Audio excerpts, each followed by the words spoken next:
Welcome to Anupali. I hope you are having a wonderful Sunday evening and that your day was well spent either in worship or with family. I wish, first of all, to extend my sincere condolences to the family of the late Arthur Valerie, better known as Siko, and special condolences to his fiancée, Agatha, his children, sisters, and brother. We will certainly miss him. And I'm happy that he had a wonderful send-off yesterday afternoon. Last week, I had Mr. Shane Carrier, the young businessman of Portsmouth, on the program. Someone, having heard him, approached him about the possibility of contracting his services on a major project here in Dominica. This young man was able to land himself a major contract, and I am so very happy for him and his company. God bless you, young man, and wish you all the very best. I am happy to be with you again this evening to discuss matters of national significance, matters that directly impact your lives and that of our families. This program, Anupali, was designed to get closer to you, the people, the Dominican people, to hear your concerns and to keep you up to date with government's programs and the ways we are working to make life better for all of you. I have had positive feedback from you so far, and you have told me that you now look forward every Sunday to hearing about the work your government is doing in various sectors of the economy and society. Last week, we spoke about the opportunities in agriculture and the gains we are making to boost production levels and to create more opportunities for growth within that sector. This week, I have chosen to focus on health. In the second half of Anupali this evening, I will speak with the Minister for Health, Wellness, and New Health Investments, Honorable Dr. Irvin McIntyre. And I can say to you, we have much to talk about. But I wish to start this evening by focusing on the work that the National Health Commission is doing to improve the management structure of Dominica's hospitals and health system, to develop systems that ensure accountability at all levels of management, and to attract and retain qualified and able professionals to perform key functions. The Health Commission was established in 2017 by a decision of the Cabinet, and its work is now well underway to improve the quality and the effectiveness of healthcare services to our nationals and visitors.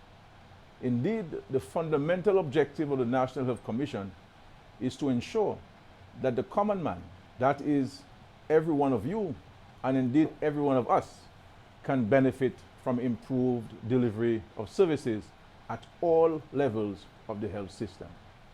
With me are Mrs. Jennifer Astafan and Mr.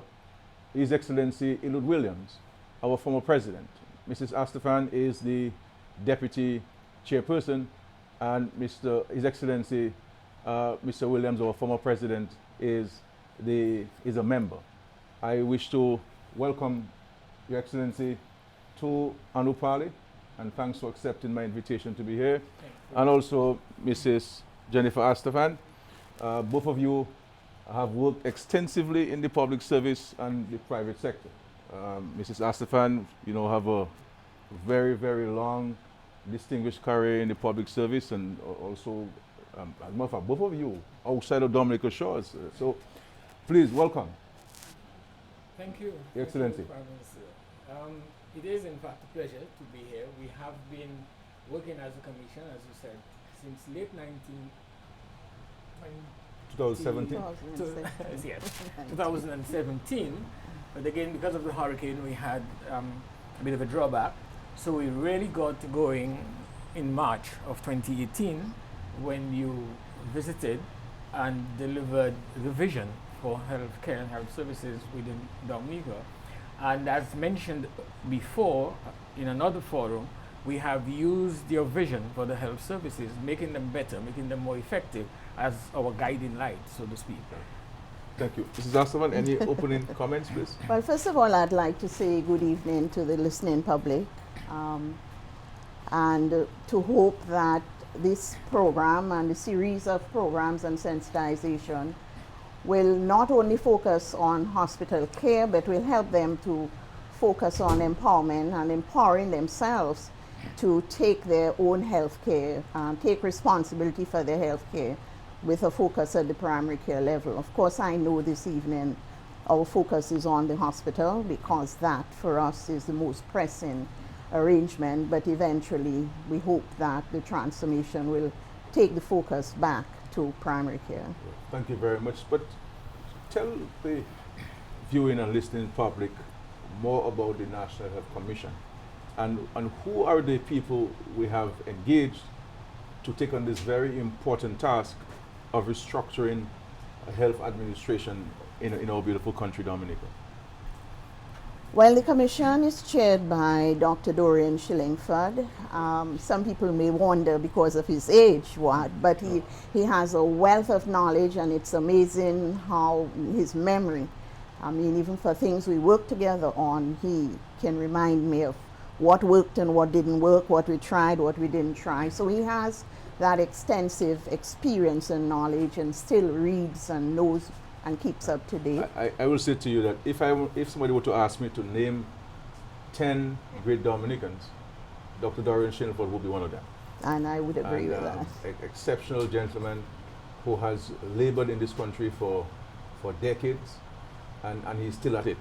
Mm-hmm. And I really want to thank him on behalf of the government and people of Dominica for his continued service. And I think all of us young people need to learn from this gentleman, and he is a gem of Dominica. Please, sorry, I don't want to interview, but I really wanted to say this about Dr. Dorian Shillingford. Yeah. Yes, we also have Dr. Ruby Blanc, who is a member. For this phase of the Commission's work, she has been able to give us, clear insights into what's really going on in hospital, and has been able to support the work of the Commission as Hospital Medical Director. There's Mrs. Cheryl Roll, who has brought the insurance and finance perspective and continuously reminds us about how much money leaves this country in terms of claims to send people overseas. The other member is Dr. Donald Peters, and maybe some people don't know that Dr. Peters' earlier career was in health. He was very involved in health administration in the US, so he brings that knowledge to the Commission. We also have Mrs. Cecilia Martin, who's there as a patient advocate, whose primary focus is on training and human resource management, who also worked with Ross in human resource management. Did I forget anybody? Then we have the technical and administrative support, Mrs. Joan Henry and Mrs. Marilyn Zamo. So we can say we have an A-team. Well, I hope. We hope so. I believe so. Yeah. Just quickly, so. on Dr. Shillingford, what I find really interesting, Mrs. Asman made reference to his age, but he's probably the person who answers the WhatsApp messages quickest. Okay. He responds to emails, and he's always ready to share with you information from social media. So he's there. It's quite interesting. So he's a young old man. Well, yes. But tell us, I mean, what are some of the main objectives of the National Health Commission? Yeah. Well, Ramsey, the first one, and perhaps the major one, was that we were required as a commission to have a look at various reports that will have been produced by agencies, notably agencies like PAHO, University of the West Indies, and others on health and healthcare in Dominica. And we're going to do that with some emphasis on the hospital's management, and also to take a look at reforming the way fees are paid, how the hospital is financed. But also, there's a recognition that there are deficiencies within the Ministry of Health. And so another objective was to take a look at the ministry, have a look at its structure, and to see what gaps exist and what recommendations we can make to you and Cabinet on policy that would impact the leadership of the ministry. We also, and very importantly, given the responsibility to review systems and procedures at the hospital, and in particular, the governance structure at the hospital. And on that, we have done a lot of work, because a fundamental problem at the hospital today is the absence of clear leadership. And that's not necessarily blaming anyone, it is just a fact of life. And so it is, in fact, a primary objective of the Commission to take a look at what's happening elsewhere in the world, so that hospitals are managed by a board whereby responsibility for day-to-day operation, responsibility for policy development obtains much closer to the hospital where it's actually happening. And for that to happen, and to happen well, the budget, which is normally approved by government, is passed on, so to speak, to a hospital board, which will have responsibility for managing. We also had, as another objective, to examine the possibilities of setting up a center of excellence in Dominica. We have not done a lot of work on this, because we recognize establishing centers of excellence require a lot of effort. It requires training, it requires competent staff and resources. And then the last major objective had to do with how do we create partnerships with other organizations within the OECS and the wider CARICOM that would benefit our own health services. But just to be clear, the hospital is not being privatized. Absolutely right? not. So it is so Yeah. you're seeking to create greater autonomy And efficiencies. and efficiency, Yeah, so that yeah. people actions can be taken much more swiftly, Right. and that can benefit those of us who are seeking medical care at the hospital. And that's an important point. That's We like to refer to it as a national hospital. It is financed by government, and we expect that to continue, Yeah. because in fact the world is moving more and more towards universal access. So at no point have of any work we've done, or have we tried to convey in any way that the hospital is going to be privatized. In fact, it can't be, because it is Dominica's hospital. Yeah. Now, your work is heavily focused on improving the administrative structure of the health system and changing the way we do things. What are some of the measures you're looking at, let us say your commission, is looking at to implement that will revolutionize healthcare in Dominica? Well, some of the measures we're looking at specifically for hospital is a move away from the tripartite management in terms of the new governance structure. So that a CEO who then becomes the person who is accountable. So the proposal is that there be a chief executive officer who will have overall management Yes. responsibility for the hospital. And reporting. And reporting to the reporting board. to the board. Appointed by the minister. By the minister. Yes. So the board reports to the minister, the CEO reports to To the board. the board. Yeah. And there will be various other.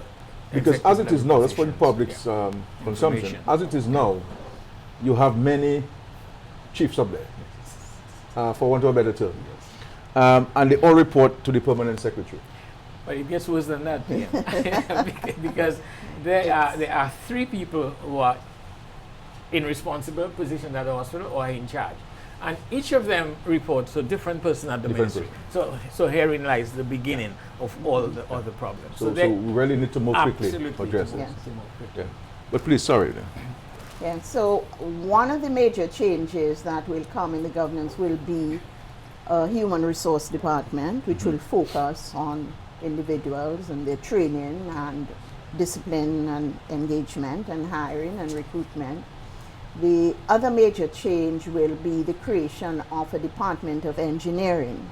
As it stands now, what we have is what is called a maintenance department. In today's day, this really can't work. With CAT scans and MRIs, you really, in terms of biomedical and equipment functioning, equipment procurement, that will be critical. But more so, what we intend to do is to set the trajectory on an accreditation context. So when you do that in the context of accreditation, the standards, the protocols clearly set out the lines of accountability and really create the framework and the environment for people to account for deviations in what should be standards and protocols. So it is clear to me that you've gone in there, you have consulted, you have studied, you have analyzed, and then you have been able to identify from all of these actions the challenges at the hospital, and you're sort of putting forward suggestions on how you believe, that is, the commission can transform the health system in Dominica. And you're focusing heavily on the management structure of the hospital and the administrative structure of the hospital. Yes, and more than that, but we've not come to our conclusions easily. Okay. We've come to our conclusions having conducted hearings in which we've heard over 100 people, including stakeholders like the Cancer Society and all those persons who use the hospital services. We've come to these conclusions by having community consultations with people who have been in hospital in the districts. Well over 200 people. We've collected that data and had it analyzed. So we have not jumped to conclusions, but we've included people in that. And even more, besides this sensitization, we're really hoping what we can begin to get from the public is feedback and comments to our email address, which I believe we didn't have for DBS on Tuesday. So you've started your public consultation. You will continue this.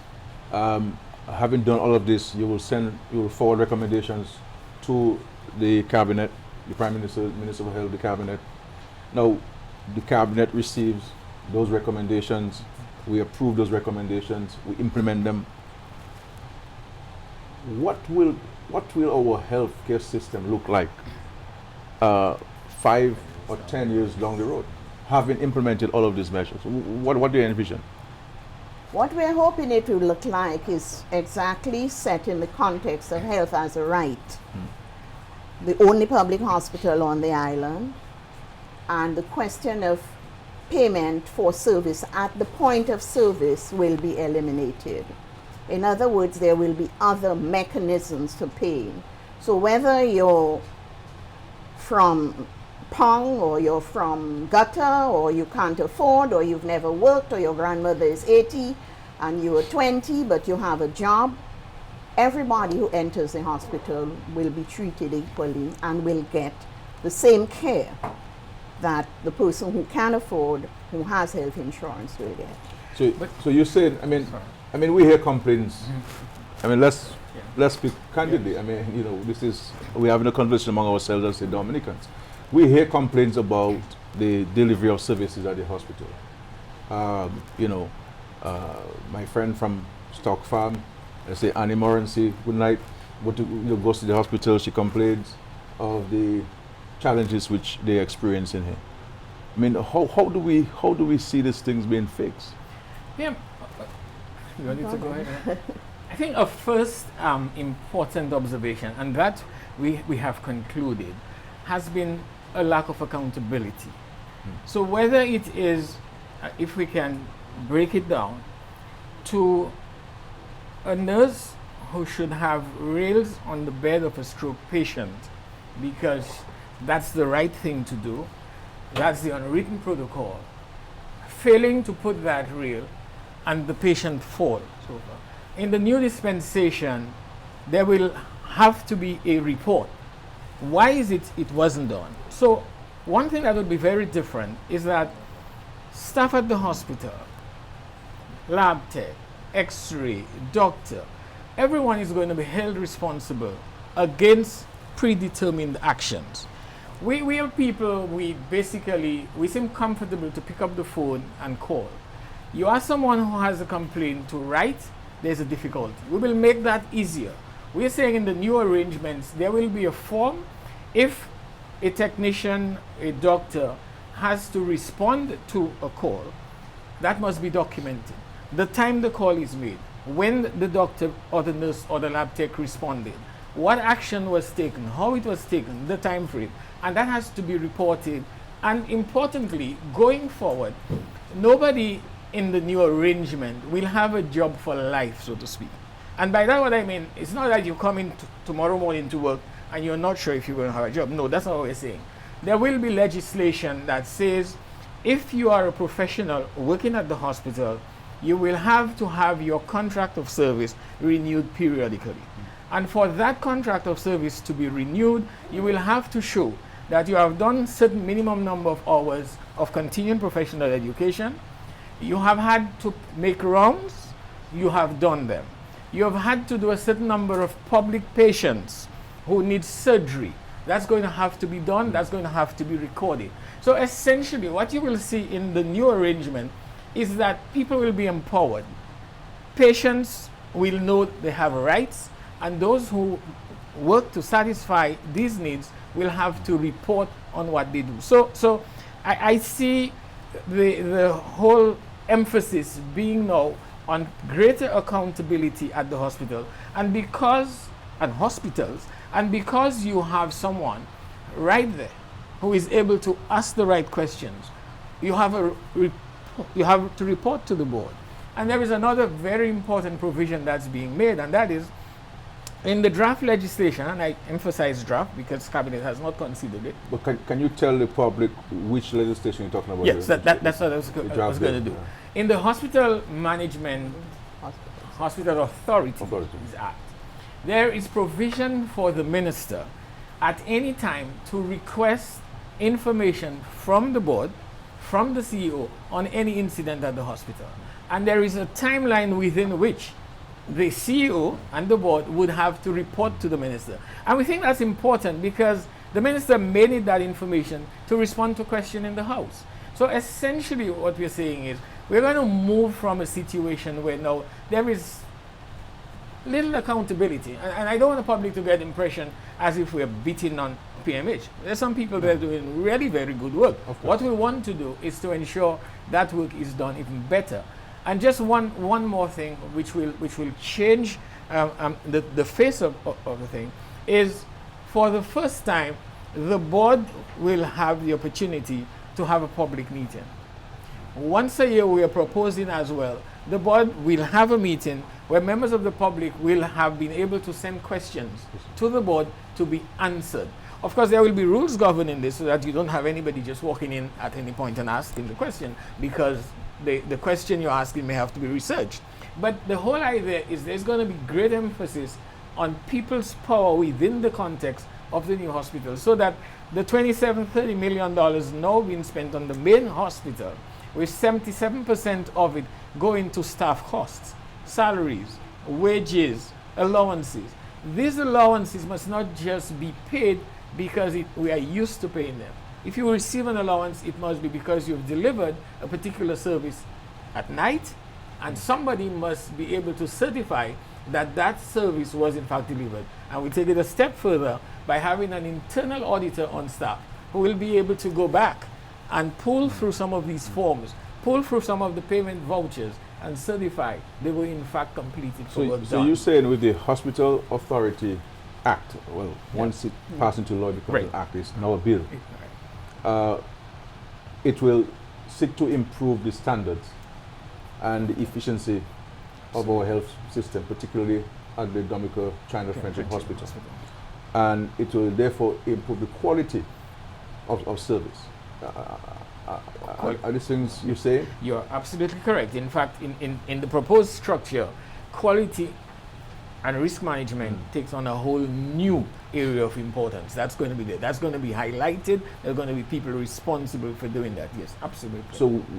So what I'm hearing here is that we're now seeking to take the administration of healthcare into the 21st century. Yeah. And beyond. And beyond. We won't be able to. And beyond. Yes. And beyond. But what about the doctors complain about terms and conditions. Are we also giving consideration to this? Yeah, but certainly we in fact, I like to view it in the context of rewards first, and then sanctions as an absolute last resort. So I like the idea, and you probably might consider in asking us, I don't know, that you must do continuing professional education. It is so in every professional field now, because that's how you're going to stay on the cutting edge.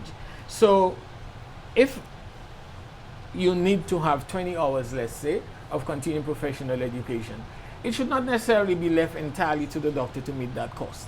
In the new arrangements, the hospital must be willing to share in this, so that if you need to go to New York, or you need to go to California or to Holland, to do something, and now fortunately you can do more of that online, the hospital authority must be prepared to share the cost. But you have to do it because under the medical professionals bill, pharmacy and so on, all of this will require you're going to have to re-register every 3 years or so. So that's going to be we also important. have the medical professionals bill and the pharmacy Nursing.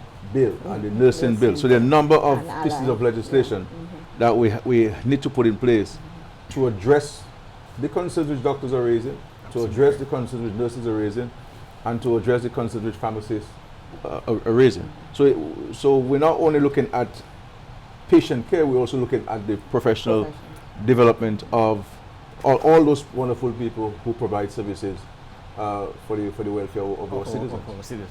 Added to that will be the bill for what is called allied health, which includes some of your hospital technicians, your physiotherapists and so, who will require certification to show as well that they're keeping up with whatever new trends are, and that will be the full suite of supporting legislation. But Your Excellency, you were PS of Health for many years. I mean, you look younger than me, but you're not. I'm nowhere close to your age. And Mrs. Affan was also PS of Health, and I think CPO at some point, and so forth. We've had this medical professional bill being kicked around for many years, even before I became Prime Minister. That's correct? I'm not sure about that. I don't think so. I think been around for some that time. was 2013, This is like 2014. I think initiated by Dr. Stringford as well, while he was chairman of the medical board. It's been around for a while, but sometimes things just happen at the right time, and everything will dovetail now. Yeah. And you believe this is the moment? This is the moment for things to happen. For things to happen. One of the key areas that now requires far more studied focus is the question of the introduction of telemedicine and looking at remote health services. And certainly the COVID experience has shown us now, for example, we need technicians to come to mount the CT scan. Technician comes from California. Because that's one of the questions I want to ask you. I mean, I want you to ask you. We have nobody on island who can do that. So how are we going to deal with a situation in the future, and even now, where any pandemic can lock us off from the rest of the world? And how do we use electronic media to help us to resolve those problems? We have a problem in this country. I mean, people complain all the time that they go to the hospital, they can't get a CT scan, they cannot get their chemistry done, the tests, they cannot get an X-ray done, the machine is down. People tell me that they have to get the part from other places. I say, well, why can't we go on a plane and buy the part and bring it back in our luggage and other things? I mean, I have had to spend, both from the government and my party, which I lead, significant sums of money in recent time to pay for persons to get CT scans done. I mean, how do we fix it? When we put these things in place, will these things be like Brian said, stories from the past? I mean, would they be stories? They won't be happening again? Or, if they break down, will we be able to, in that new structure, be able to fix these things much quicker than we're currently doing? Well, we will need to. One of the things we haven't looked at in detail is the fact that your radiology and imaging services are not just for hospital. So we have 4 or 5 departments in hospital that are really national services. So there's a hospital and with its services, and there had been a proposal, I believe it's there somewhere, for legislation and a policy to have national lab services. So you have your lab at hospital services, hospital, private patients coming in from the districts and otherwise. At some point we have to carve out what belongs only to the hospital, your central sterile supply department. So you have lab, x-ray, central sterile, and your procurement that serve the entire island. So at some point, those national services will have to be looked at. And I think what happens in the course of things, some of it gets diverted, the funds get diverted, the staff get diverted otherwise. So it's a question of how do we deal with the budgets for these national services vis-a-vis hospital services. In other words, should we have dedicated equipment just for hospital and then have a national imaging facility that serves the district and other persons? These are questions that will have to be examined in greater detail. I guess these things will come when they have the new structure in place, and in terms of the operationalization of the hospital, these things are in place. The other thing I've been talking about in the public, look, we're building this new hospital, and people are bringing in their own pillowcases, their suitcases, their bedspread, and most of us, we hide this breakfast for when we're sick, and then we bring this thing in plastic, and then their bed bugs and all these things. I mean, I have said so publicly about the need for us to have standards and to say, look, the hospital will provide the pillowcases, the cases itself, the pillows, themselves, the sheets, etc. I mean, is that part of the commission's mandate, or you leaving it to the board? Well, we weren't going to be able to. Some things are iterative, but it was interesting at the meeting with the supervisory staff of hospital last week, different groups, when the head seamstress, I didn't even realize hospital still had a big sewing room that continues to sew a lot of things. But I mean, of course, there are supplies for hospital sheets and those things. The question is, along with that, you have to have an efficient laundry system. Now, these are some of the services that we haven't looked at, because sometimes we think that the new hospital is going to provide everything, but some of these services we have to look, dietary and laundry and all these services that support that kind of I think sometimes we overlook the domestic workers, and they always say that, because they're in the engine room, and they provide the meals, and they do the cleaning, and they do the sewing as indicated, and so I'm hoping that we can give special attention to them in that dispensation. But what's next for the commission? The cabinet has approved a number of decisions for you, including giving you the green light to recruit a CEO, and to engage in public consultation, etc. What's next? Well, PM, there are several actions still required, and I think it's important to mention that, was it last week or a couple of weeks ago, you gave us the undertaking that monthly we will have the opportunity to dialogue with you, so that every bottlenecks we encounter, they can be broken right there and then. There's still a lot to do. There's still the issue of security, and we have looked at that as well in a preliminary way. Hospital is just much too accessible. So going forward, we're going to have to bring this under control, because it's as simple as, how do you come to the hospital if you have no business there? And if there is a matter of national significance, some disaster or other, everybody suddenly arrives at the hospital. There are control points that really need to be done, but also the legislation must be passed. The arrangement to ensure how the theater is used. How do we get private practitioners working to earn some additional money, but at the same time ensuring that Dominican who started because he took ill in Colihu can get the required support, can get the care he or she needs without having to wait a year. Because even in situations where we have technical assistance people, we still do not seem to find there is sufficient speed with which these people. So the Commission has that going forward. The budget that will ensure that there is a transition and transformation is something that is also on the cards. So I like to put it this way, that the plan is, the proposal is, and that will be for Cabinet's approval, to go live with the new arrangement come 1st January. Okay. But when that happens, there will still be a lot of work to do.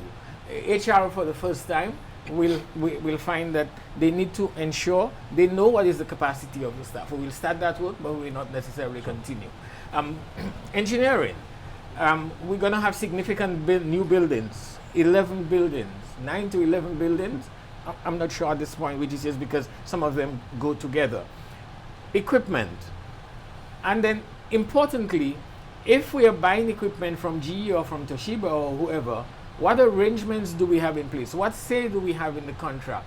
And so for the first time as well, we're proposing we will have a legal person on staff who can read the fine prints so that you are not just sending us a contract. Because one of the challenges we have with regards to all of this equipment is that we purchase this equipment, very expensive, and then we enter into some kind of maintenance agreement with these suppliers.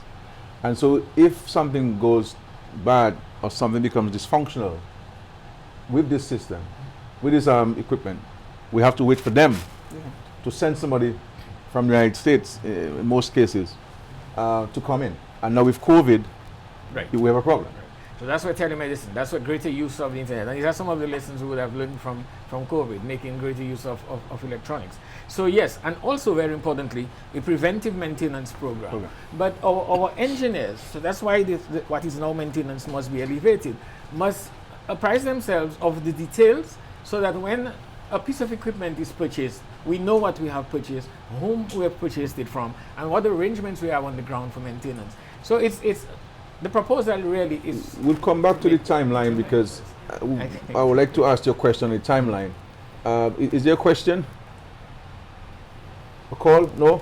Okay. Now, you met with me, I believe, 2 weeks ago, and you advised me. Yes. And I took that advice to the cabinet. And among many other things, you said to me that the legislation will be ready to go to Parliament in September 2020. Yes. And you believe that we can go live, meaning that the new structure can be in place January 1, 2021. We still believe that is possible. Yeah. We still believe. So I will not go to cabinet and tell them, well, we have to postpone it. No. No, shouldn't. No, you shouldn't. And it is important that we have the new legislation in place because currently there is no provision for recruiting a CEO at the hospital. The tripartite, the triumvirate arrangement which exists there, we know is not functional and it has to change. But to bring in the CEO has to have specific functions and this must be within. And that's what you said to us. In fact, it started with you on March 2nd, 2018, that we will need to have it within the legislative framework. And absolutely, we have gone that way. So we have had assistance, and it's a good time to recognize Professor Velma Newton and the assistance we got from Impacts in drafting the hospital authorities legislation. We believe, and we've been collaborating with Mrs. Xavier in the AG's office, that a final draft will be ready within another week so we can begin consultations on that. So the following bills will be taken to Parliament. The Hospital Authority Bill, the Medical Professionals Bill, the Nursing Profession Bill, and the Pharmacy and Allied Health. And Allied Health. We'll not be ready with the Allied, but you Allied. So it's going to be a generic. 1, 2, 3, 4, 5, 6. 6 pieces. Or is it of 5? I think it's. I think it's 6, about 6 of them. Somewhere, but we'll be ready in September. So I'm saying to the country, based on the advice of the Health Commission, we will go to Parliament in September, God's willing, and declare September Health Transformation Month. Sounds good. So sounds good to me. Sounds Thank you very much. We have our first call, please. Hello. Hi, good evening. Kim, I want to start off by saying this is a great news. Hi, please turn off your television. Thank you. I wanted to say that I came on the program late, but I didn't hear any mention about communication and customer service.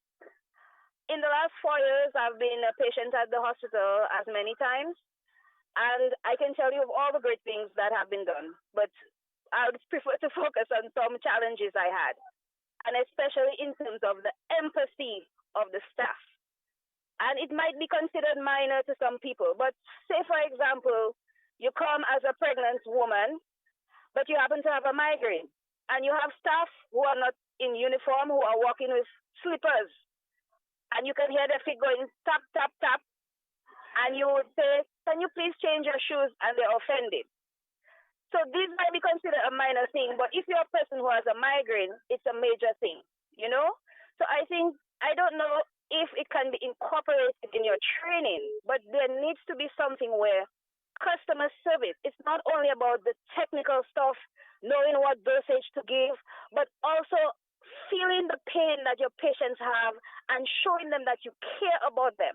I think with some of your staff, that is lacking. And on top of that, the communication needs to be improved in terms of signage at the hospital, directional signage, and other types of signage. And that's my contribution. But great program. And I'm encouraged by all the points that you have made, all of you have made this evening. Thank you. Very much. And we have taken note of your observations. And we give you the assurance that these things are incorporated in our consideration. Thank you very much. Any other caller?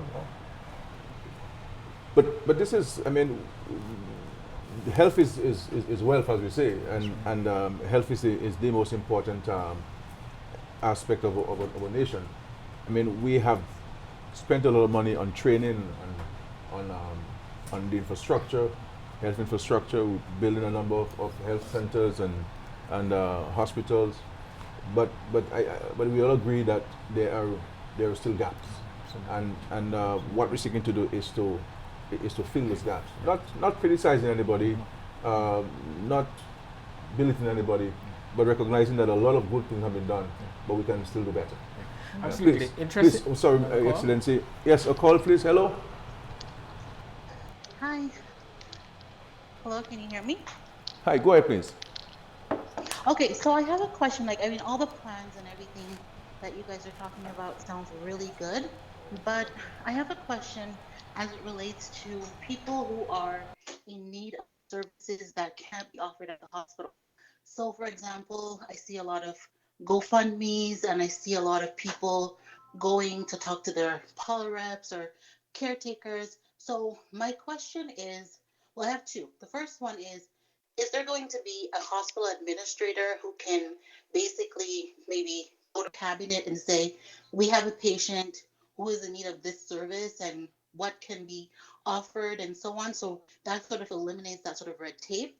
And the second question I have is if the radiology is not available, for example, a CT scan is not available and a patient is in need of a CAT scan and the family is unable to obtain the services at Medicus because they can't afford it, will the hospital then pay for it because the CT scan isn't working? Because I know someone and that's their current situation. So I'd just like to get some clarity on that. Well, we've been advocating for those of us who can afford to procure personal medical health insurance. I mean, that's an important element because, as we all know, globally, healthcare is expensive, and it is expensive, and so we encourage those of us who can afford medical health insurance. We should have this for ourselves and our families. We've also been talking for some years now about a national health insurance scheme. We've had a number of consultancies with this, and what the government decided was to go with a pilot program, looking at particular age groups and the vulnerability of some people in the society to facilitate the provision of financing to cover medical care overseas. What we need to work on in Dominica, and that's what we're working on in Dominica, and of course the Minister of Health is on later this evening, and what the Commission has been mandated to do is to look at our health system and to see how can we improve it to, if not eliminate the need to go overseas, but to minimize or decrease the need for us to go overseas for medical care. I am satisfied that the number of services that we're going out of Dominica for, that we have the capacity to do so, but we need to put the structures in place. And I think with these new structures in place and the hospital having access to the funding immediately to address certain issues, I believe we can certainly overcome this. In respect to the current challenge that we have with the CT scan, the new CT scan was purchased, it is there. The firm was also come in just at the time when COVID-19 came about and all of the ports were closed. So they got as far as Puerto Rico, I've been told, and could not make it to Dominica. And this is a sore point for us in the cabinet, and of course the Minister of Health will speak about it later. But we take note of the issue of those who cannot afford to make the current payments, and I think we'll discuss this and to see what interim arrangement we can make or put in place to ensure that those who need the CT scans, the services of CT scans can certainly access those tests and ensure that they can be taken care of. But we take note of the other points that you've raised. This is all part of the consultation. The commission will be on a number of radio programs and television programs this week coming. They will be meeting the various groups. They will be in the public as well. And we all will have an opportunity to make suggestions, to draw to attention the challenges which we have experienced, and of course not only the challenges, but the positive things that we have also experienced, because we need to build on the positive things that we have and work on addressing the challenges. Mrs. Astafan, I would like to give you an opportunity to give some final comments on the program, and then I will ask His Excellency to do so, please. My final comments, it would be amiss of me, and I'm sure Dr. Shrinkford would take me to task for this, is to say that notwithstanding the focus on the hospital, we really have to promote primary health care and population health. We have to empower people to be responsible for their health. The high number of CNCDs speaks to that. We have to find a way, so it's the primary care. And while we may have thought that we lost it, the onslaught of COVID proved to us that the primary care system is well and working, because it came out, it proved itself, so we know that it's well and working. And so our whole focus in the future, hopefully in another 2-3 years, will be, as PAHU has proposed, a complete transformation of the entire health system in Dominica. And we need to promote more prevention than cure. Yeah. Thank you very much, Mrs. Astafan.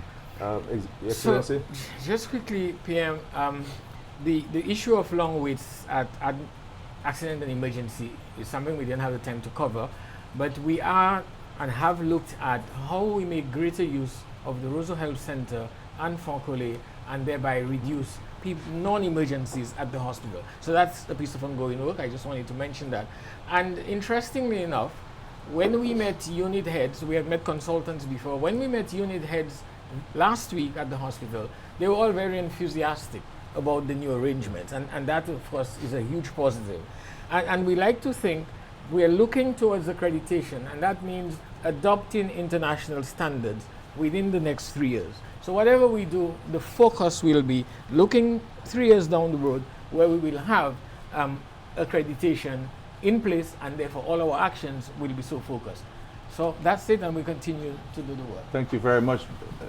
His Excellency made reference to Roseau and the delivery of primary healthcare services. I want to say to the residents of the city of Roseau that we will be constructing a new health center for the city.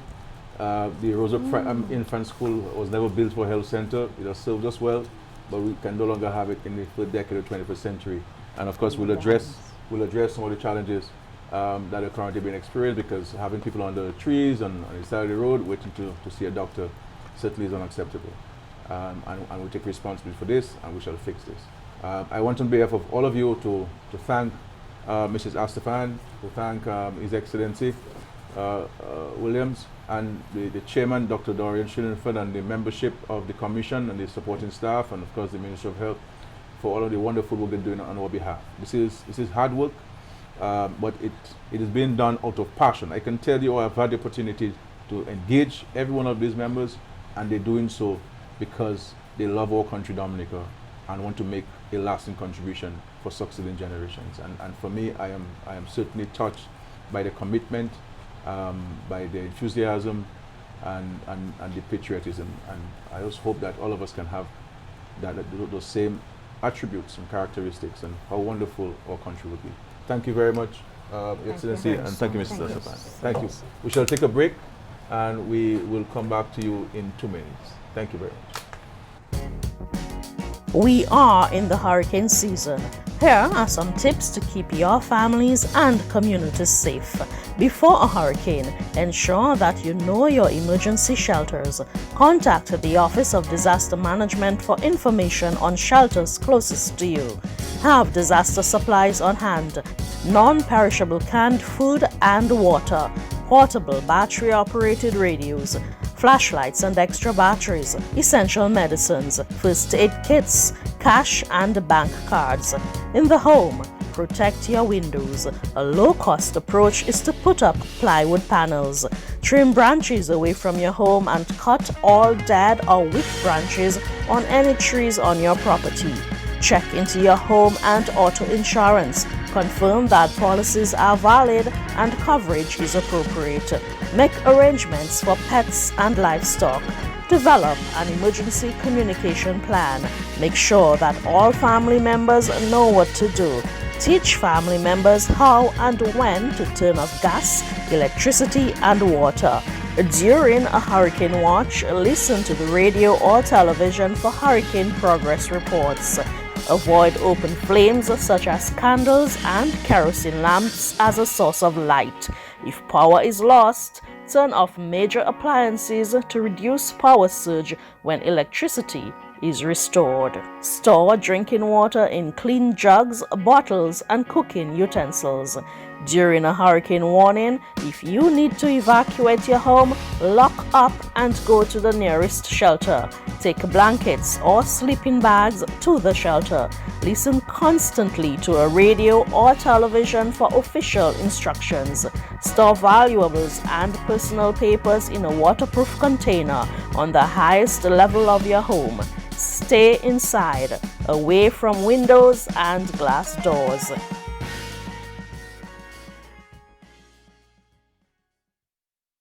Okay, welcome back. I am joined now by the Minister for Health, Wellness and New Health Investments, Honorable Dr. Irvin McIntyre. I want to say that since assuming the post of Health Minister in December 2019, Dr. McIntyre has hit the ground running. He has had to because of the immediate challenges posed by COVID-19 pandemic. I am sure we can all agree that Dr. McIntyre has distinguished himself over the past months with his exceptional leadership during this period of uncertainty. He has led with class and with a quiet confidence that gave us the comfort we need as we continue to battle COVID-19 together. Our success with managing the virus is due in large measure to his able guidance, his reassuring presence, and the experience he brought to bear on the entire process. I believe the country is fortunate to have had Dr. Mark at the helm, and I'm happy to welcome him to chat with me on Anupali tonight. Dr. Mark, good evening. Good evening. How are you this evening? Pretty fine. I mean, what do you do to relax? I mean, you came into this job and COVID came in, and what do you do to relax and so? Two things basically. My flower garden. Your flower garden. A little bit of vegetable farming, and a little basketball nowadays. So you do your flower garden. So Valentine's Day, your wife's birthday. I mean, you go in the flower garden and you cut up some beautiful flowers and you give your wife a bouquet. Most guys will have to go and buy. But that's good. Welcome, Dr. Mark. I mean, but it's good to relax in this job, and I'm happy that you have some activities that you engage in. We will get into the health discussion a bit later, but I know you're busy working to meet the needs of your people in the Roseau Valley. Tell me, how are things in the Roseau Valley these days? Well, we started bubbling once again here, in the sense that with the COVID, we've been relatively calm. So, and you know, in the Roseau Valley, tourism means a lot to us. Mm-hmm. And our job is to be hospitable and to welcome people to the Roseau Valley. And with COVID, we had to do the opposite, to keep people away from social distancing. But now things have calmed down, we're back on track, and tourism is coming back. Our farmers can also get produce as well. So both tourism and the agriculture is back on track, let alone that it's disaster preparedness time, so we're busy trying to get ready, all our different hamlets and the different groups. And as we mentioned that, I must congratulate all my NEP groups. They have done an excellent job so far, from Palm Grove all the way to Loda. And the coming week, we're going to do the overhangs. So we're busy. We're busy back in tourism, back in agriculture, back in preparedness. So we're back on track, so to speak. Yeah. We started a major road in the village of Cochrane. Your predecessor started it, and you are completing it. Can you tell us about this road? I mean, and before you go, I want to greet Mr. Oscar and Mrs. Christina Francis, you know, two of my wonderful friends up there, Keith Richards and Mrs. Hector. Right. They're, you know, wonderful people in Cochrane. I mean, I drove to Cochrane the other day, and I said, oh, Jesus Christ, I mean, I thought I was in the United States of America. Yes. It's a pleasure driving on that road. It's 3.9 kilometers of road, and it actually cost the government $23 million. But what this underlines is the fact that although it might be a small community, and it's a road that leads to one village, but the government didn't spare that. So it just shows how everyone is being catered for, regardless of how remote or how small your village is. The government actually spent $23 million on a road to Cochrane, and it's a road well done, the drainage and everything. And more so with hurricane season now, we really wanted it done before hurricane season. So besides the whole aesthetics and beautifying the whole area, it's just something much safer for the villagers, and which they're very pleased for.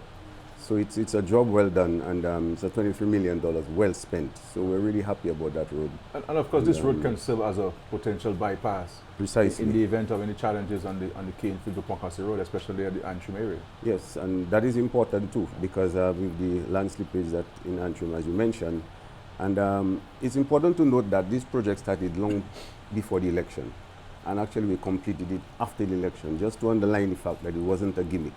Okay. It had to be done, and we got it done.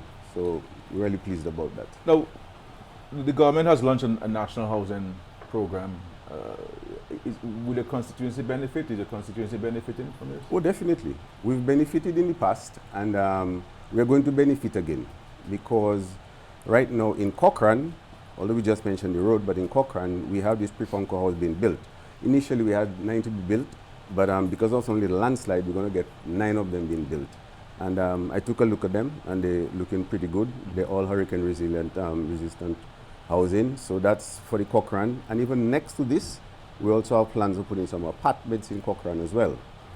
But let alone Cochrane, the entire Roseau Valley is going to benefit. As a matter of fact, in Lily Valley in Trafalgar, we have 12 units being built. They should be over within the next 2 to 3 months. 9 of these are 2-bedroom, and 3 of these are 3-bedroom apartments. Because of Mario, and we realized the river close by the water, so we had a little bit of shifting to be done. The foundational depth dug deeper as well. So they're all climate resilient. They're 90% done. All that's left is some tiling to be done, and for us to redirect the road. So these are the 2 going on now. But even a few months, well, even last year, the CMC, Mr. Chris Timmons and I, we visited all the sites in the Roseau Valley where we're going to have apartments built by MMC. So we have identified the sites in Mount Prosper, Wharton Waven, Trafalgar, Loda, and even Cochrane as well. So as for housing, I think the valley is well placed. Later this year, we'll be starting those from MMC, so the people, you can look forward to a very nice housing stock. I believe the plan there is to build about 150 of those units in the Roseau Valley to benefit the residents of Roseau Valley, because housing is a critical need. Very correct. From Cochrane all the way to Mount Prosper. Right. We're building a resource center in Trafalgar. We've tried this for years. We eventually started last year. Yes. Any update on this? Yes, PM. As a matter of fact, the good news is by August we should complete our center. It's a massive structure. Massive structure. And it will serve as a hurricane shelter, offices. Exactly. So we wanted it's like incubator. We want to just use it, whether it's in terms of even all our community projects, our different educational projects. It's a community center, come research center, come resource center, come hurricane center. Everything will be there. And the community is really, really looking forward to this. And Yes. I have no doubt it will enhance the visit to Trafalgar. Exactly. I think they're getting more than they asked for, because they were already asking for a simple structure. And they've gotten this massive structure which would house the village council, Yes. community center, resource center. I believe we'll have a computer room there for internet, Wi-Fi, students Yes. to do the research. So I'm very happy for them. Man. Now, Water Waven is known for hot water spas. You know, you were talking about Tikwe Glosho, who is the pioneer, I believe, Henry George and his wife there. We have recently D-Escape, Ernest Fountain. We have Screws, Tennyson Joseph, my partner. You know, very, very artistic guy. I mean, this is one of the most artistic guys in the Caribbean. You know, it was very, very good vision and so on. And we've seen what he has done. And then we have Tears, and then we have some other smaller ones in between. The government intended to build a center, a tourism center in Water Waven. Where are we on this? Well, initially we had a massive plan to build a tourism center in Water Waven. And that would have included the vendors arcade and restaurants and booths and shops and even some sulfur pools as well. But in Water Waven, we are known for community tourism.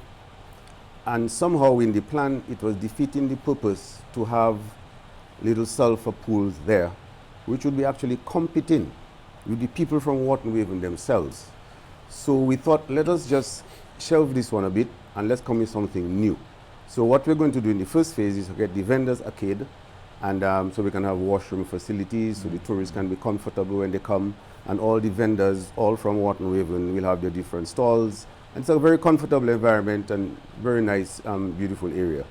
And then later we can come to phase 2 and phase 3, but we just didn't want the initial one where it would be competing. We wouldn't want the villagers competing with the sulfur pools at that facility that we spoke about.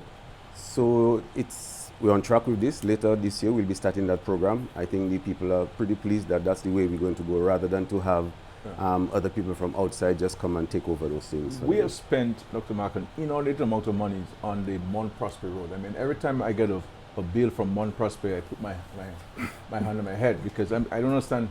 You know, I mean, we could have given everybody in Mount Prosper $300,000 and relocate them. But it's a wonderful community, wonderful. Stabilize the cliff there. That has been done. The area.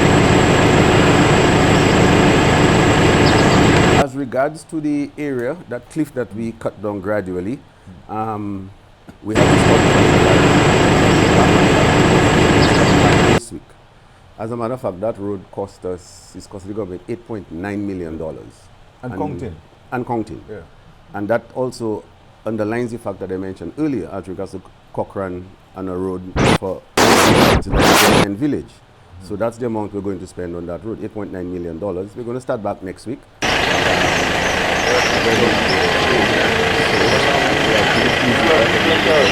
They're very pleased that yes, something is going to be done. Yes. I have many friends in Mount Prosper, Palm, and of course Gloria, Timothy. I have the clerk of the village council, wonderful lady there. I want to greet all of you in Mount Prosper, and I'm hoping to come see you. I told you I'll come one day. We start the construction of the wall, and then the resurfacing of the road. So I'm hoping to come very soon on this. But we shouldn't forget Loda. No.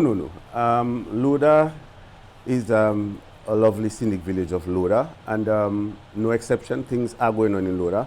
The main thing in Loda now at the moment is geothermal, and then we really want this to come to completion because we know what it means for the country.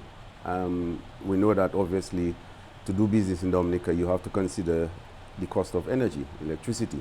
And with our geothermal we can cut it down by 40%, which will make it easier for us and we'll be more competitive as regards to getting projects. So we have this online.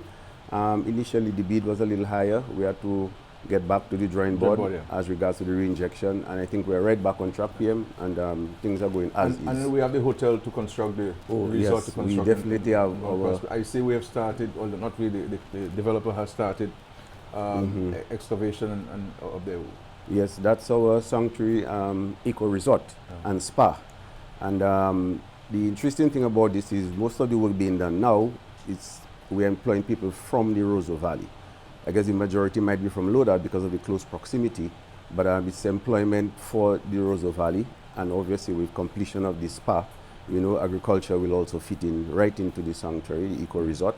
So, and even the new tourist site for the Middle Falls is almost completion, because that had to be catered for with the new structure that we're going to build there. So it's really looking good for the village of Loda and the territories there. And of course, work has recommenced on the road in Coptal. Yes. We spent several millions the year before, and we're still spending more. Correct. Yeah. So, thank you very much, Dr. Mark, and of course, I'm sure the residents of the Roseau Valley are satisfied and pleased with what's happening, and of course, on what's in store to come. Now, let us, Dr. Mark, shift the focus to your portfolio responsibility as minister. I mean, even during the COVID-19 pandemic, we kept working on many major infrastructural projects, namely the Dominica-China Friendship Hospital, the Marigot Hospital, which is a massive structure. What is the status of these two critical projects? Okay, our Dominica-China Friendship Hospital. Granted, we had our little delays because of Maria, but we're back on track. We've completed 2 of the phases. We've completed the Medical Technology Building 1, which has the dialysis unit, the X-ray department, imaging, and the accident and emergency as well. And we also completed the I unit, where we have the upper 2 floors for the dormitories and the bottom floor with the theater for the ophthalmology department and the other offices ophthalmology. But presently, we're actually in 3 phases that have been constructed now. We have the outpatient building being constructed now. We have the medical technology building constructed now. And then we have an administrative building. The administrative building will house the health information unit, the IT department, and we have an amphitheater that can actually house 200 people. And then the outpatient, we will have all the medical, the surgical, the gynecological, all the outpatient stuff will be done there. And the third one, which is the medical technology building, where we have 4 operating theaters, and we also have the blood bank, and we also have the 8-bed ICU. So that's going on now, and we expect this to be complete by July of by next year, no, by August of this year, so that we can start off with the phase 6. So that's where we are now. Excellent, excellent. And Marigot, Marigot, yes, we've made a lot of progress in Marigot. As a matter of fact, we were there some months ago. You were there first PM, and you saw that large pouring of concrete. And if things goes as planned, and it is going as planned, we should be completing this by April of 2021. And this will be a hospital that serves the entire northeastern district with everything: theaters, lab, our pharmacies, our maternity department, our ICUs. It's a 40-bed hospital, fully equipped, and we're looking forward to this. Really looking forward to this. We've built in a number of health centers, some under construction, others to be completed. And I want to thank the government, because I have 2 in my constituency, one in Vickers and one in Penville. So I am taking the opportunity on behalf of the power up there to thank the government for these 2 facilities in my constituency. But tell us about these health centers that there's a total of 12 health centers to be built. At the moment, we have 8 of them near completion. Vickers will be completed. Yours will be completed in June 29th. Penville on October 28th. That's of this year. Wesley will be August 19th. Marigot, I know is June 29th. The Maho one will complete on 14th of August. Georgetown complete 29th.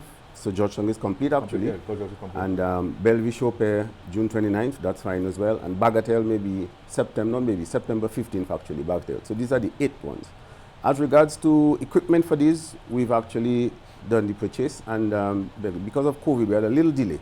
But within 2 to 3 weeks, we'll have all the equipment for these health centers, and we'll be ready to go. The other 4 that I didn't mention, which is Ans-de-May, Soufriere, Newtown, and we have Coliho. We're just working on the acquisition of land for these, and we're pretty much on our way to get this solved.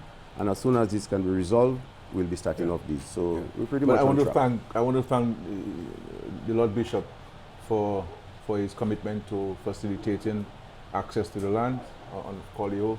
So we want to thank the Lord Bishop for that. Excellent. But we really look forward to this health center being completed. They will make a huge difference in the delivery of primary health care services. Definitely. And in these health centers, we also have provision for accommodation for the nurses, That for is the district nurse. That is important, PM, because it's the cost to the government of providing accommodation for the healthcare professionals within the districts who might not be from the districts is alarming.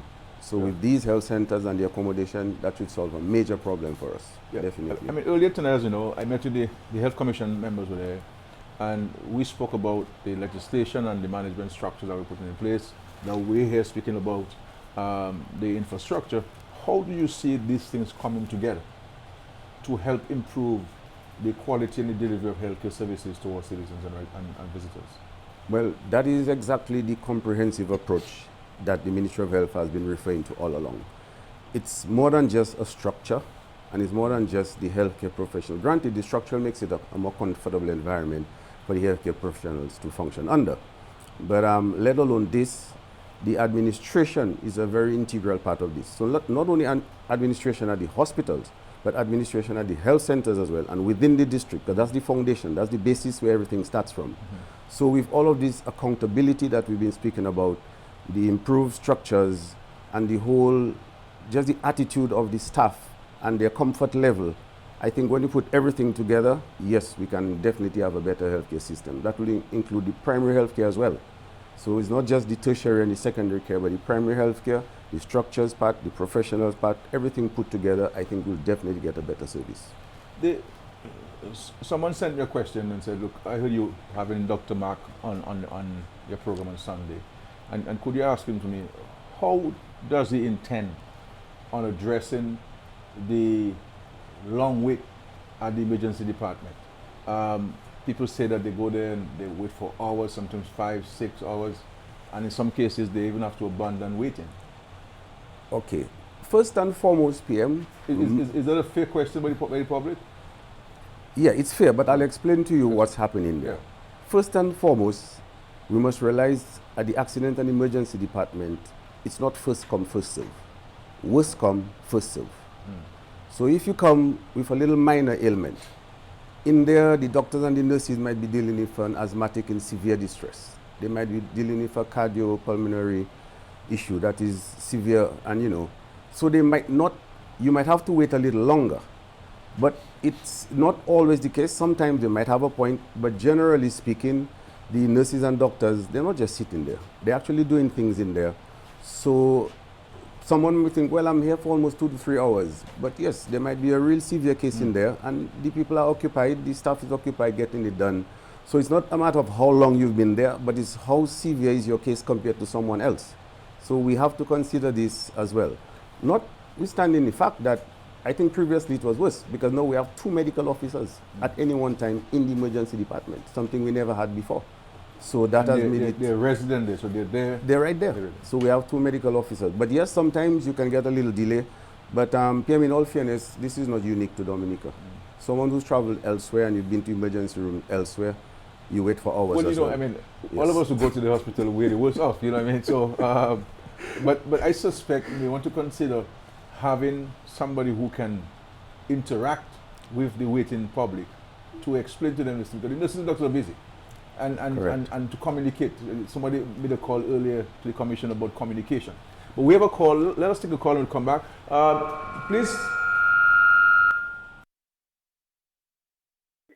Hi, hello. I would like to divert you a little bit. Could the PM speak about the issue in Guyana with the electoral crisis, given that he was one of the CARICOM prime ministers that has visited Guyana? Sorry, I didn't get the question. Could the PM, what is the PM official position on the electoral process in Guyana, given that he was one of the visiting CARICOM prime ministers? Yeah, I was one of the prime ministers who came to Guyana. I can give a comment on the Guyana elections at some other time, but tonight we're focusing on health in Dominica. Thank you very much. But we'll take note of the question that you've asked, and I'll certainly give a comment at some point. Thank you. But Dr. Mark, we have ambulances, and somebody falls ill, the ambulance very efficiently goes and picks up this person at the home. So for example, the ambulance in Roseau, somebody falls sick, let's say in Newtown. There has been talk about the need to consider training of emergency medical technicians. What's your view on this? Are there plans to do this? Yes, as a matter of fact, those of you who've read our manifesto, it's clearly outlined in our manifesto, our plans. That's the Dominica Labour Party manifesto? Yes, yeah. Our dynamic Dominica PM. And where we talk about the emergency medical technicians. Because we just don't want an ambulance to just be an ambulance with a driver. We need a staff that is well trained, and we don't necessarily think that you need to have a nurse at every ambulance, outing with the driver. I think the ambulance staff, actually it was done in 2013. So it's just a matter of reactivating the whole training process, and we have people on island prepared to do that training. Sure. So we have a plan for this, where our ambulance people will be trained, and the fire chief has also mentioned this, so that when the ambulance gets out there, we have trained emergency medical technicians. So, I think this will make a huge difference. Definitely, I mean, definitely. It's going to make a huge difference. Now, on the issue of accessing critical healthcare abroad, I think we really need to find a way of addressing this. I mean, for example, we have citizens, cancer patients who have to travel to Guyana for cancer treatment. I mean, what is really keeping us from providing that service and care to the cancer patients here in Dominica instead of they having to travel to Guyana for it? Because we have been able to spend a significant amount of money sending these patients out there. Definitely. I get your point, PM. We do spend quite a bit of money trying to access tertiary care in other islands. At the moment, the areas where you brought up the part of cancer, and it's basically radiation therapy. We do chemotherapy here. It's basically the radiation therapy people would have to go to Guyana to do. The other place in the Caribbean maybe would be Jamaica, Barbados, Trinidad, Antigua, but Guyana ends up being the cheapest. But I agree with you. These are things that we are definitely looking into, and these are things that are possible that can be done here. But we wouldn't want to bite more than we can chew. So what we're going to do here now, you mentioned cancer, but there's also another proposal for a neurology department that we intend to, actually we've identified a certain area in the Princess Mary Hospital compound where we can set up that neurology department. So let alone cancer care, neurology, we definitely can do, and we are looking into those things, because you wonder, well, how difficult can it be for us to set up something like that? But when we've gone on with all our health centers, our new hospital, our neurology department which we want to set up, these are the other areas that definitely we want to take healthcare to the next level. But I agree with you 100%, we should investigate, and we've started the discussions, we just have to move along. Thank you. We're getting a call, please. Hello. Hi, good evening, Mr. Prime Minister. Good evening, Dr. McIntyre. Good evening. I would first like to thank the government of Dominica and all the other governments who have provided scholarships to young Dominicans to go about studying in the field of medicine. Now, with all these new infrastructures in the medical health system coming about, my issue is with the human resource. We have all these graduated medical doctors coming back home and having a long waiting period before they are integrated into the system, sometimes over a year, and then when integrated, the process is about 18 months. So we're talking about 2.5 years before they can be completely integrated. So internship? Yeah, I'll handle that. Yes. Yeah, please. Thank you, my friend. Thank you. Dr. Mark? Okay, I get your question quite clearly. When some of these students come home, they have to do a compulsory 18 months, which is what I think you're referring to. And then sometimes they might be a little time before they get into the system. But if, to be fair, over the past few months, over the past maybe 6 months, we've actually brought in almost close to 10 medical officers and almost 6 or 8 interns. So the process has been improved, I must confess, and the people are getting into the system much quicker than they used to be. But you mentioned something about the human resource. this is all part of the new vision for health, in the sense that we know exactly all the different doctors in the relative different disciplines and their different departments, so that we don't end up with a glut of one set of consultants and then the other department would be lacking. So we have, so to speak, like an inventory, and we know where we're going to be sending people to graduate, to specialize in. Just recently we got our urologists back. So this is why at the hospital now we have other departments that we never had years ago. For instance, now we have a cardiology department and we have a Dominican cardiologist as well. We also have a urology department which was never there, and we have a Dominican urologist who just returned as well. So there are quite a few things. Our echocardiogram, we have a Dominican here who's come home, who has the capability, and they're the one carrying out those things. So in terms of the human resource, yes, I agree, sometimes there might be a little delay, but it's much faster than it used to be, and there's a reason for that particular delay. And in terms of the human resource for the different departments, we're actually working on that so that we can have Dominicans in all our relevant departments at the hospital. But good question. Thank you. Just to repeat the numbers, 611-3400 and 225-3400. So 611-3400 or 225-3400. We have a call on the line, please. Hello? Hi, good evening. Hi, good evening to you. I am calling because recently, well, actually last week, I saw that the Dominican State College posted on Facebook celebrating their nursing students. They did their final licensing exam and they've got 100% pass rate. Mm-hmm. However, while they're celebrating their achievements under the Certified Practical Nursing program, I'm wondering, is there a suggestion to have the name change at the ministry level? Because there it is called nursing assistant, but the Dominican State College has it as the Certified Nursing Program. So I'm wondering if there are any suggestions to have the level 2 nurse name change from nursing assistant to the Certified Practical Nursing. Thank you. Okay. Your question fits in right into in the future as you, well, in our Dynamic Dominican Manifesto, we did mention about the reclassification program. So in our reclassification program, all these different categories and the different levels of the nursing will be addressed. So this one will definitely be addressed as well, as you talk about in terms of the naming and switching from one name to another. So that, if I were you, I wouldn't worry too much about this. This will be dealt with, and we're going to handle this in our reclassification program. Yes, point well taken. All right, the calls are coming in fast and furiously. Next caller, please. Yes, Mr. Skerrit, good night. How are you? Fine, sir. Thank you. Good night to you. Good night. I'm a supporter of you. I appreciate it very much, sir. Yeah, blessings in your program. And be fruitful and multiply that. Something, the Cochrane Road, Roseau pipe until here is made man. The Cochrane Road? Yes, Mr. Roseau Piper.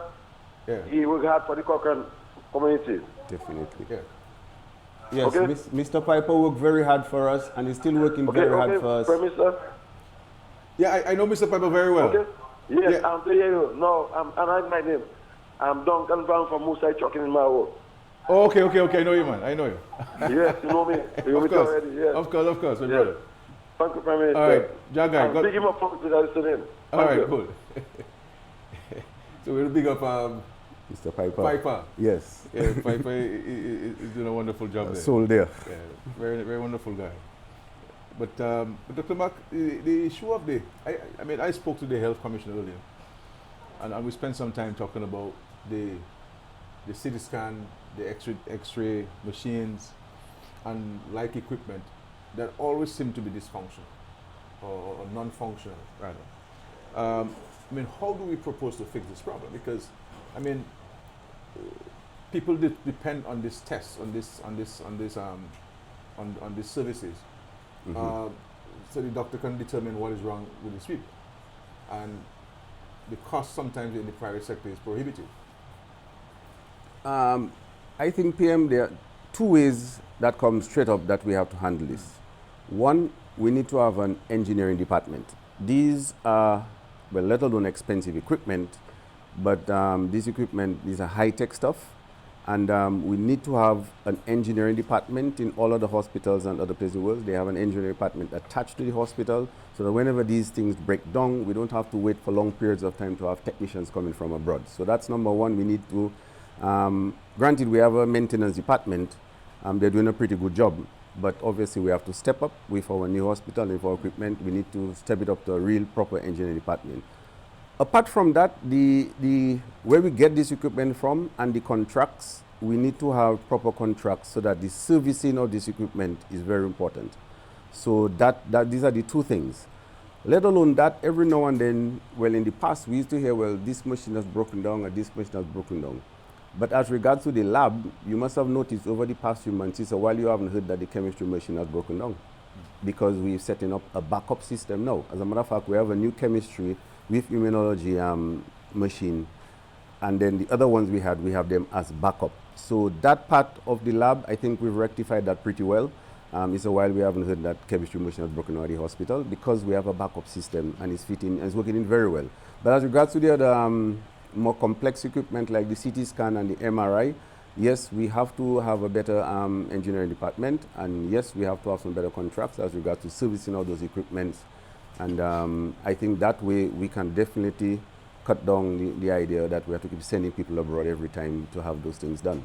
Yes. Thank you. Well, we're really hoping that we can arrest the situation. As you know, we've been speaking about it almost on a daily basis. But PM, in terms of the MRI and the CT scan, just to let the public know as well, that we got the couch. When we got the new MRI machine, that gives us 160 slices compared to the 16 slices machine that we had. There was a little damage in the shipment of the couch. So we had to get a new couch, which had to be manufactured, and the couch did come, but however, we haven't been able to mount it up because of COVID. And we did try to get the people from Canon and from Medica that we got it from, and they said it's just too delicate a process. They'd rather have to come and do it personally. The MRI, it's been calibrated and it's been commissioned, but it's just a matter of the training, and the training is holding on because of COVID. So when our borders are open, yes, PM. So the person's coming from where now? To train? Yeah. Yes, they'll come to train us. Where they coming from? From Puerto Rico? Puerto Rico. So the guys from Medica come from Puerto Rico, and then the people from Canon come from, I think, California, and they'll be doing all of this here. I mean, I know it's COVID. I mean, we can't get them into Puerto Rico with charter plane. Let them come to Dominica. They quarantine for a couple of days. We administer PCR tests to them. So can you put that proposal to them? PM, we put that proposal to them, and I wish I could have shown you the response. We did put that proposal to them, and they said it was a very delicate process to get done. I have it here. Their reasons, they said the company has responded as following, that the installation is too complex to perform by remote assistance, because we asked them that one. And then they said also after couch installation, several calibrations and the tube and the QA tests are required. So they said that was the second reason.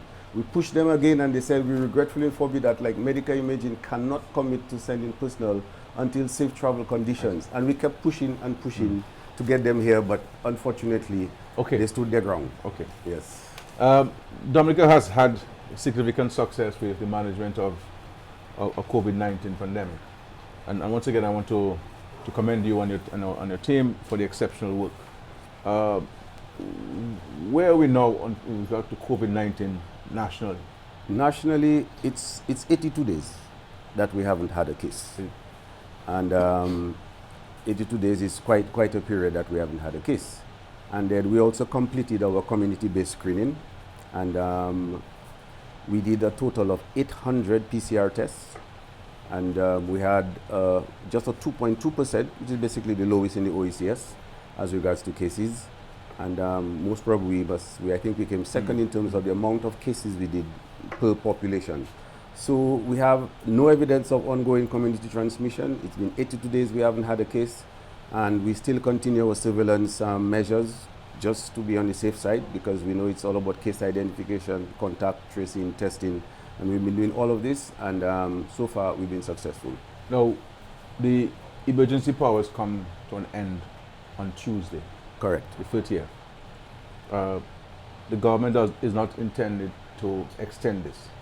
Correct. And therefore, in large measure, we go back to quote-unquote normal. or the new normal, really. What is your caution to us as citizens and residents as we move into back to the pre-emergency powers regulations? Yes, PM, that is very, very important because granted, emergency powers over on Tuesday, as you said, and we're back to where we were before. But we're back to where we were before, but before we didn't have COVID. Now that we have COVID, we have to make sure that we can practice all these public health and social measures that we've had in place, which is what has brought our success. And so whether it's the hand hygiene, whether it's our sneezing or respiratory etiquette, whether it's our wearing of our masks, whether it's our sanitizing, we have to emphasize that. Just to bring to point, as a matter of fact, up to March of this year, influenza-like symptoms were down to 4 cases per week. Prior to these measures we put for COVID, we used to be getting 25 cases per week. So it just shows you how wearing a mask, washing of hands, proper respiratory etiquette can cut down these things. So this is what we want to emphasize, that the public should, as soon as these things, the emergency hours are over, we have to get back to practicing. Well, we should do it even now, but even more. So we have to keep on washing our hands, using hand sanitizers, as all the time. All the time. All the time. So that's really, the new normal, PM. It's going back to the basics and staying with the basics. Correct. People are concerned about the reopening of our borders. There are people all over the world, Dominican citizens and people who want to visit Dominica. We have hinted to the country that we shall open up the borders or reopen the borders come July next month. This is a very ticklish situation, as we all recognize, as there's certainly a risk of new infection, as we've seen in many states and countries, associated with the reopening of our borders. What testing, and of course testing is going to be critical. What testing protocols is the Ministry of Health advising to be put in place to ensure we can mitigate against the risk of infections coming into our country? Okay, well, we have been going over this over the past few weeks, and we've put some protocols in place. But before I tell you about the testing, we have to appreciate the fact that there's no blueprint as to how you open a border. It hasn't been done before. This is uncharted territory, and so it's not like we can just take this protocol from somewhere else. We have to tweak it, and we have to be pragmatic in our approach. Last week alone, I had about 16 meetings, both national meetings and regional meetings on opening up borders. 16. And everybody's scrambling, trying to figure what's the best way, but no blueprint. But what we thought would be the ideal thing is, prior to coming here, we would love that you have a PCR test done, preferably within 72 hours. And we also have the online questionnaire that the person has to fill out. This questionnaire has all the information as to your address, where you've been before for the past 14 days, where you traveled, where do you work, because that's important for us, your different social habits. And it's a nice comprehensive questionnaire. And based on that questionnaire, we can have an idea in which category do you fit you, low, high, medium risk, and then we can take measures accordingly. But with this PCR being done preferably within 72 hours, and even when you get here, so that's the first line of defense. The second one is the questionnaire. The third one, when you get here as well, we have temperature screening. If you're 99.8 and below, then you go to the next stage. If you're 99.8 and above, then you go to the secondary screening. So that's a fourth line of defense again. And then we also have the rapid antibody test, which we'll be doing here.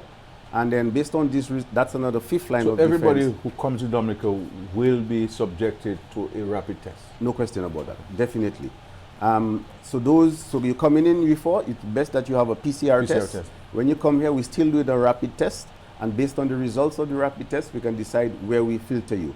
If you have a positive IgM, which means you might be likely to have it, and then we have to do swabbing. So we also can do swabbing at our environmental health office at the Douglas Charles. Just hold on, Dr. Mark. Let's get a call, please. And there's a question I want to ask you in respect to that. Yes, please, go ahead. Hello, good evening, PM. Yes, sir.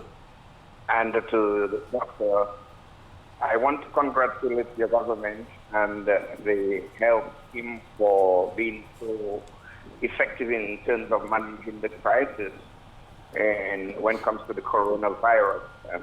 I'm living abroad and I'm impressed to see how the government and officials are talking about Dominica in regards to do with the way you all manage the crisis in terms of the coronavirus. Now, the program is called Anupali, and I'm not hearing a little quill now and then. and Pas de problème, docteur. Pas de problème. No, I also... check sur un patron ou ça? Me connais pas non. Pas de problème. Okay. Okay. Okay, okay, and I heard you all mention about the different hospitals and health centers that have been improving in Dominica, and I know in my community there is also some project at the hospital, and I did not hear you all mention it. So has it been completed in Grand Bay? The hospital in Grand Bay? No. Grand Bay is going to have to get a completely new health facility. I mean, this facility we have in Grand Bay is certainly beyond. I mean, we've done a lot of repairs there, and the plan there is to build both the hospital and the health center similar to what, not to the scale of Marigot, because Marigot is a major health district, but certainly to provide better healthcare services for Grand Bay. So there's some work happening there, repairs, but that is just really temporary works that happen in there, and some extension of it. But there's another section of it that really needs to be completely reconstructed and so forth. So some work is ongoing there with an extension, but the older part will have to be demolished in the near future. Yeah, okay. Just to add to what the PM was saying, that's what being done by PAHO. That's the smarting of the Grand Bay Health Center. A portion of it? Yes, correct. Yeah. Now, Dr. Mark, now somebody comes in on the plane, or the ferry. The rapid test is administered at the port? Yes, at the port. Yes, it's done at the port. Yeah. And based on the result, if we How long do we get the result? So you do the test. How long after this? Most of these test kits, you can get it within 10 to 15 minutes. Okay. So we've devised a plan that we'll have someone doing the documentation, someone doing the testing part, so that we can get it done in a much quicker period of time. Yeah. So the person is negative, you send the person to the hotel or to their residence? Right. So if the person gets, they have different types of the results that can come in. If the person is IgM positive, it's very likely that they could have been in contact with someone with COVID recently. So this person goes to the secondary screening site. This person doesn't enter the terminal. The secondary screening site, where we can do a PCR test now. And this person goes to the quarantine facility or a designated facility by the government until we get the results in 24 hours. If the person is positive IgG, that means they have immunity, then they're free to go and through the terminal. And if the person is negative for both IgG and IgM, then that person is still followed up. So that is where the surveillance in the district and at the hotels is of paramount importance. Your phone call, please.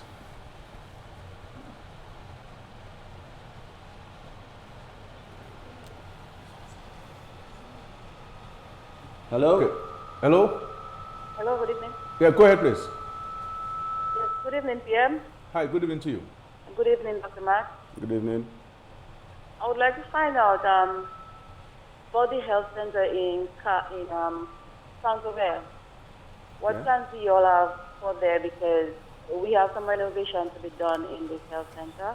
That's which one? And another question is, if somebody has to detect that they have cancer, which area in the hospital do we go, and is there a specific test that we have to do to find out if we have cancer or something like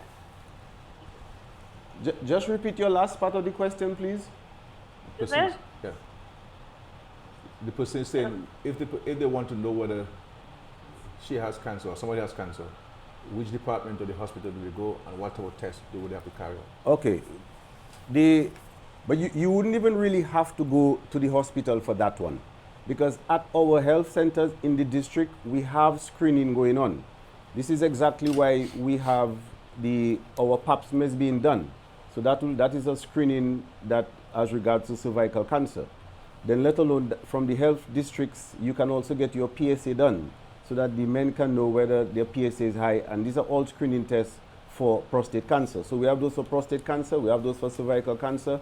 And in the health districts, you can also get those forms that you can have mammograms done. So that's where we're screening for breast cancer. So all of this screening is done at the district level. So you don't necessarily have to come to the hospital to get those screening tests done.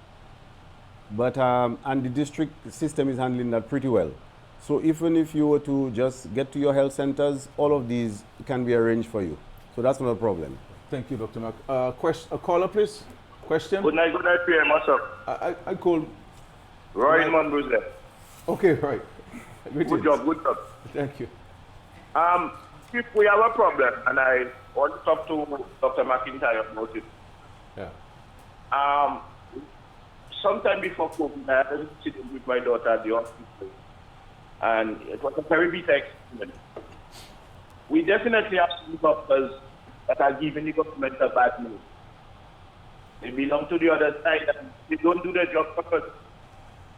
I mean, we were insulted. It was a very, very, very, very bitter experience. I don't think I want to call him on air now, although I don't mind. But it was a very big, and okay, Dr. Fabian was very, very, very, very unprofessional.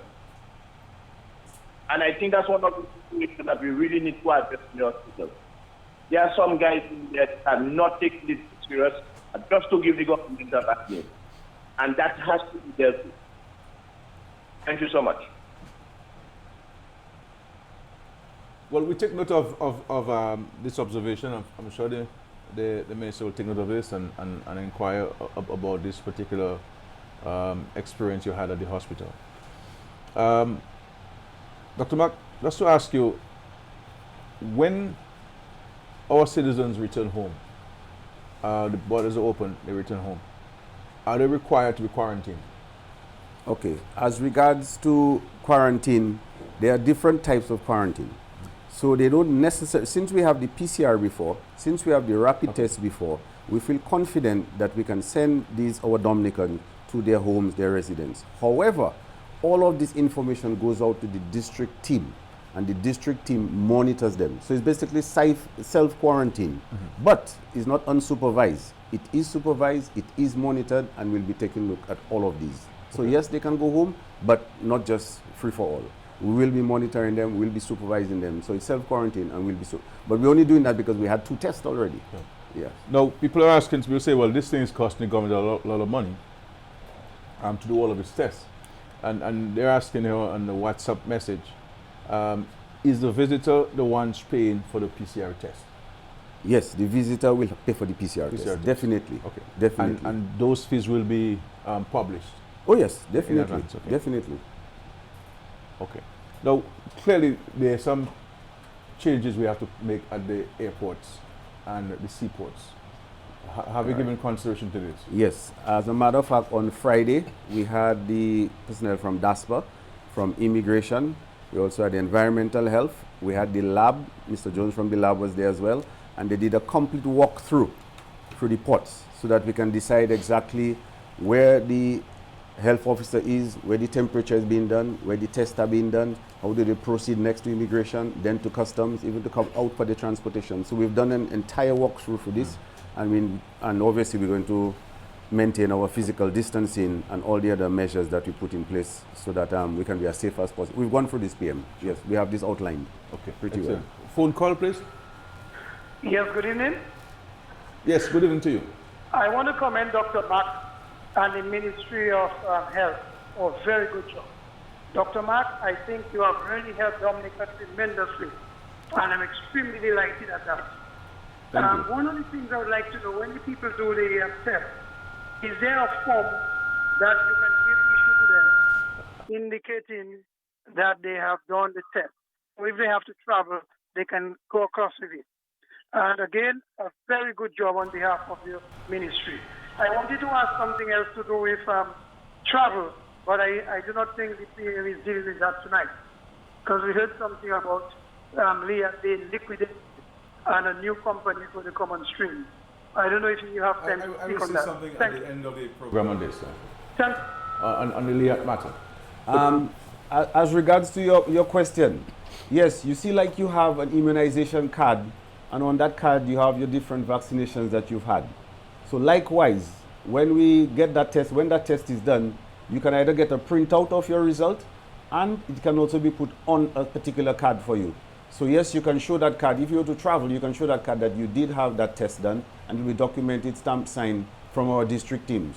So that's not an issue. You will have that certificate available for you. No, Dr. Mark, I mean, we are opening up the borders. We are mindful of the risk associated with that decision. This is why we have been deliberate in our actions, and this is why we have been giving all kinds of consideration to the implications of reopening the borders, and there has been no rush on our part. So we recognize that there are risks. What's your advice to all of us as to how can we continue to protect ourselves once we have the borders reopened?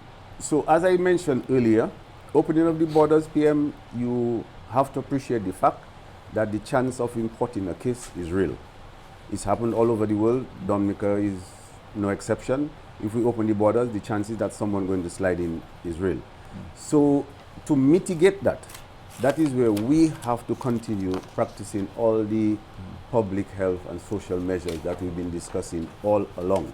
So we have to go back to the basics that we spoke about earlier, and we cannot overemphasize that point. It's all about our hand hygiene, our respiratory etiquette, our social distancing, and you know, it's all about how we plan our activities and our lives. We can't come, I wouldn't want everybody to come to Roseau. You come to Roseau today to get sugar. You come to Roseau today on next day to get flour. You come to Roseau the next day to get oil. We have to plan things. We don't want people just out in the public, just all over the place, socializing, not distancing. So we have to get back to the basic public health and social measures. Bottom line in mitigating the fact that we might get cases if we open our borders. Right. Thank you. No, thank you, Dr. Mark. I know people like to say we are COVID-free. I mean, it's 82 days since the last positive case. But that simply cannot be the case, as this continues to be a global pandemic. As a people, we need to remain vigilant. What are your views on this? I agree with you. COVID-free concept. I agree with you 100%. PM, to say that we're COVID-free while there are COVID cases out there doesn't make much sense. Because and if Florida, there's a surge in Florida, there's a surge in Texas, there's a surge in as a matter of fact, California. I think California, they shut down for another 3 weeks. Yeah. And so COVID-free, granted, we might feel happy, but the point is, as long as there are cases out there, there's nothing to boast about so much that we're COVID-free. COVID-free, we can boast that we did things well and we put things in place. But the risk is always going to be there. So I don't want us to get carried away with the fact that we haven't had a case for 82 days. A case can come from anywhere. You saw our first index case gave us 9 cases, and it can spread within a flash. So no, we have to be vigilant. We have to be focused, and that's the only way we can continue to fight COVID. So be vigilant and not be complacent. This is the advice of Dr. McIntyre, our minister. Correct. A phone call, please.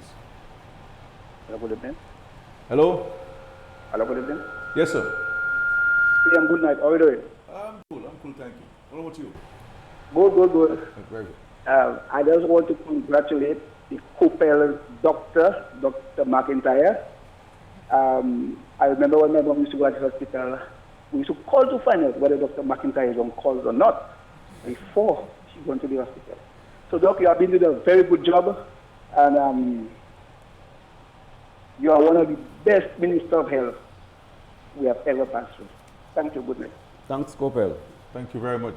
Dr. Mark, we could speak for hours on health and days and weeks on health. There's so much to talk about, but our time is coming to an end. I would ask that you give some final words to our viewing and listening public.